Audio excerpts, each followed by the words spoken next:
Jaleshwar block पाइकासीधा panchayat high school निकट में सोमवार राति 10टा समय बालिकीबाड़ ग्राम सुवर्णरेखा नदीबंध निर्माण निमंते जलेश्वर पटु 4टी डंफर पथर बुझे जाउथिबा समय पाइकासीधा हाईस्कल पाखरे किछि व्यक्ति डंफर गुड़िक अटक रखिथिले।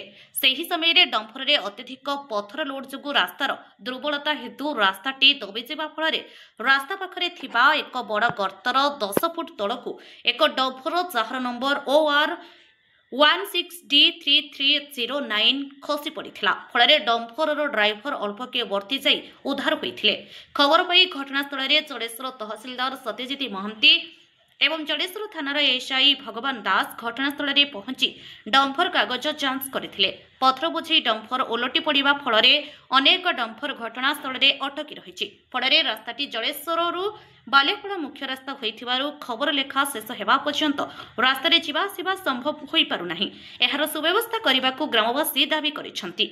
नाना दयानी सेठी हां कोन अछंती कहले आरे ड्राइवर अछि कोन कोन ड्राइवर नंबर हां कोन अछि नंबर बोल्डर अछि बोल्डर पड़ जाउला कोन କଥା एते हमरो आगर नदी बंद जे तयारी होछि सुवर्णरेखा बंद बंद होछि सेठी जाउतला। हां कोन थे मित्रपुर काटोची खादान अच्छी आज्ञा केते गाड़ी थिले कोन होला असुविधा कोन ए रास्ता रे छिड़ा आइछि गाड़ी आगर दिटा गाड़ी छिड़ा आइतला से नै छिड़ा कला परे गाड़ी ऑटोमेटिक झन झन झन जे आवाज हला मु देखु तो हेल्पर को पता जे कोन हला से समय नाही गाड़ी पलटी खाइला।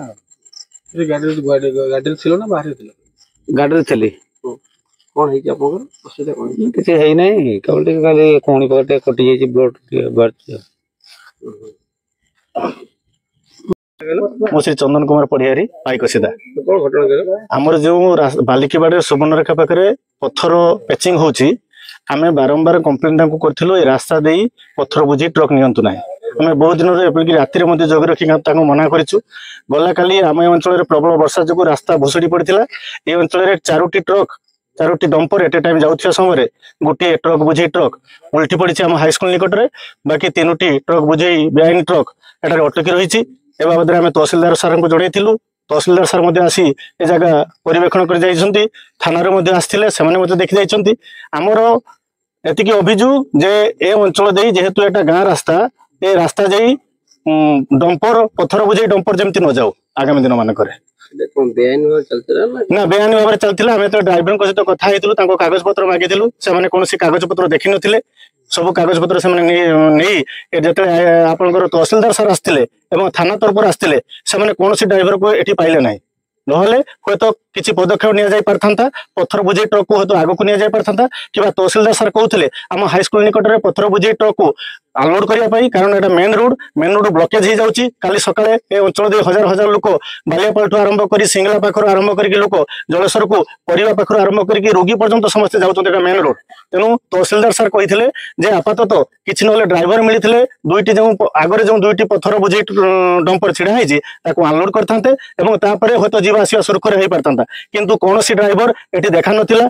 थाना अनुरोध करते जदि कई ड्राइवर अच्छा आसतु पत्थर बुझे ट्रक टी को अनलोड कर दिंतु ना आज्ञा जो ड्राइवर गोटे पत्थर बुझे ट्रक उल्टी जाइला आम ड्राइवर को आम ए पिला माने खूब सुधर ट्रिटमेंट बाहर कर काच भांगी बाहर करते ट्रिटमेंट कर सुस्थ थे किंतु जिते आप तहसिलदार और थाना गाड़ी आसला से कहीं पड़गले से बाबद आम किसी जानी।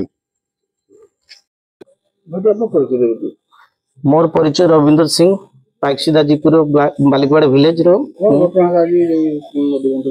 घटना विषय जेहेतु बालिकवाड़ा ग्राम 7 कोटी टंका तार अमाउंट सांक्शन होता सरकार तरफ आमर ये मैक्सिमम 50 खंड गाँ ध्वंस हो जाऊँगी तड़ा खाऊ बन्या बुड़ी से रही हैरान हरकत होती।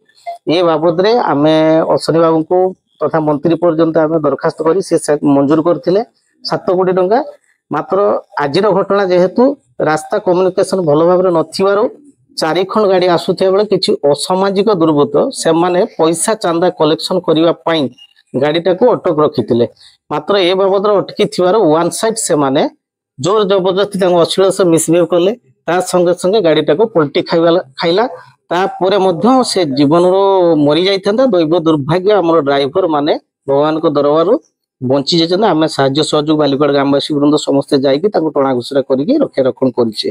କିନ୍ତୁ ବାରମ୍ବାର ଏ ବାବଦରେ ମ୍ୟାକ୍ସିମମ୍ ଦେଖନ୍ତୁ ଗତ ବର୍ଷ 3 କୋଟି ଟଙ୍କା ପାଖାପାଖି କାମ କରିବା ପାଇଁ ଦେଇପାରିଲେ ନାହିଁ। 2 କୋଟି ଟଙ୍କା କାମ ହେଇଥିଲା ଏବଂ ସେ ବର୍ଷ ବି 2024 ମସିହାରେ ବି ମଧ୍ୟ କିଛି ଅସାମାଜିକ ଦୁର୍ବୃତ୍ତ ଜଳେଶ୍ୱର ଆସୁଥିବା ଏନ୍ଏଚି ପାଖରୁ ଗାଡି ଅଟକିବା, ଚାନ୍ଦା କରିବା, କଲେକ୍ସନ ନବା, ଗୁଣ୍ଡାଗିରି କରିବା, ଗୁଣାରାଜ କରିବା, କରୋଡ଼ କରୋଡ଼ ଟଙ୍କାର ଆସିଛି। ଆମକୁ ଧମକ ଚମକ ଦେଇକି କିଛି ଅସାମାଜିକ ଯୁବକ ଆଜି ବି ମଧ୍ୟ ସେ ଘଟଣା କରିବାରୁ କିଛି ଡ୍ରାଇଭର ମାନଙ୍କୁ ଅଟକ ରଖିକି ତାକୁ ଗାଡିଟାକୁ ସଙ୍ଗେ ସଙ୍ଗେ ନୋଟି ପଡିଲା, ଗାଡିଟା ମରି ଯାଇଥାନ୍ତେ। ଆଉ କିଛି ସେଇ ବାବଦରେ ଆମେ ଗ୍ରାମବାସୀ ବୃନ୍ଦ ସମସ୍ତେ ତାଙ୍କୁ ନେଇ ଆସିଛେ।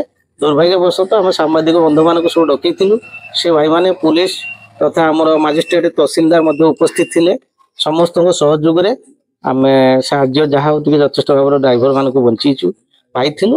ଏଠି ଅସାମାଜିକ ଦୁର୍ବୃତ୍ତ ବାରମ୍ବାର ଆମକୁ କାମ କରିବା ପାଇଁ ଦଉନାହାନ୍ତି। କିନ୍ତୁ ପଶ୍ଚିମବାଡ଼ ଭୋଗରାଇ ଆପଣଙ୍କର ମନ୍ଦାରଣୀ ଏ ଲାଇନଲା ଯଦି ସମ୍ପୂର୍ଣ୍ଣ ବନ୍ଧଟାକୁ ଭାଙ୍ଗିଯିବ ତାହେଲେ ଏ ସ୍ପାର୍କଟାକୁ ଯଦି ନ ହେଇପାରିବ ତାହେଲେ ସମ୍ପୂର୍ଣ୍ଣ ଭାବରେ ଏଠି 50 ଖଣ୍ଡ ଗାଁ ବା ମୌଜା ନଷ୍ଟ ହେଇଯିବ। ଜଳେଶ୍ୱରରୁ ମନୋଜ କୁମାର ଭୂୟାଙ୍କ ରିପୋର୍ଟ, ଅପରାହ୍ନ ଲାଇଭ୍।